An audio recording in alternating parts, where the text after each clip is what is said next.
200 करोड़ के केस में जैकलिन को बड़ा झटका। ईडी ने कोर्ट में कहा सरकारी गवाह बनने लायक नहीं है। अब बॉलीवुड एक्ट्रेस जैकलिन फर्नांडिस को 200 करोड़ रुपए के मनी लॉन्ड्रिंग केस में बड़ा झटका लगा है। दरअसल ईडी ने दिल्ली की अदालत में साफ कह दिया है कि जैकलिन को इस मामले में सरकारी गवाह यानी कि अप्रूवर नहीं बनाया जाना चाहिए। ईडी का कहना है कि जैकलिन का अब तक का व्यवहार और केस में उनकी भूमिका सवालों के घेरे में रही है और उनके खिलाफ पर्याप्त सबूत मौजूद है। यानी जिस कदम को जैकलिन के लिए बड़ी राहत माना जा रहा था, अब उसी पर ईडी ने कड़ा विरोध दर्ज कर दिया है।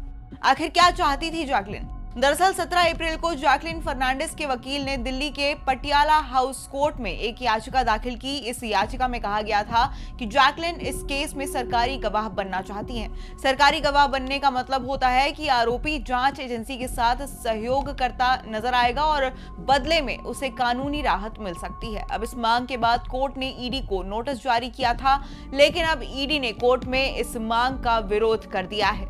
ईडी ने क्या कहा?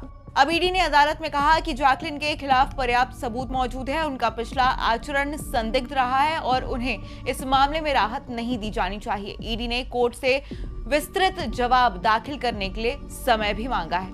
आखिर क्या है पूरा मामला?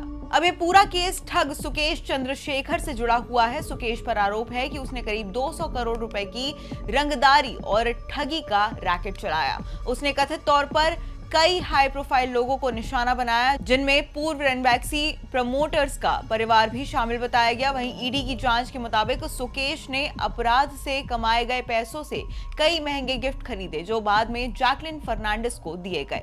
जैकलिन पर क्या है आरोप?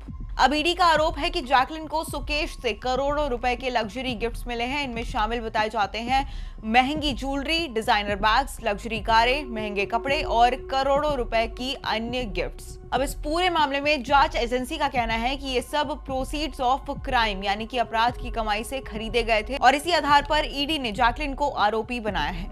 जैकलिन का क्या है कहना? अब जैकलिन लगातार इन आरोपों से इनकार करती रही है। उनका कहना है कि उन्हें इस बात की जानकारी नहीं थी कि सुकेश द्वारा दिए गए गिफ्ट्स का पैसा अवैध था। वो खुद को इस पूरे मामले में धोखे का शिकार बताती रही हैं। और वही कुछ महीने पहले जैकलिन ने सुप्रीम कोर्ट में याचिका दाखिल कर अपने खिलाफ चल रही आपराधिक कार्रवाई रद्द करने की भी मांग की थी, लेकिन सुप्रीम कोर्ट ने राहत देने से इनकार कर दिया था। इसके बाद केस की सुनवाई जारी रही।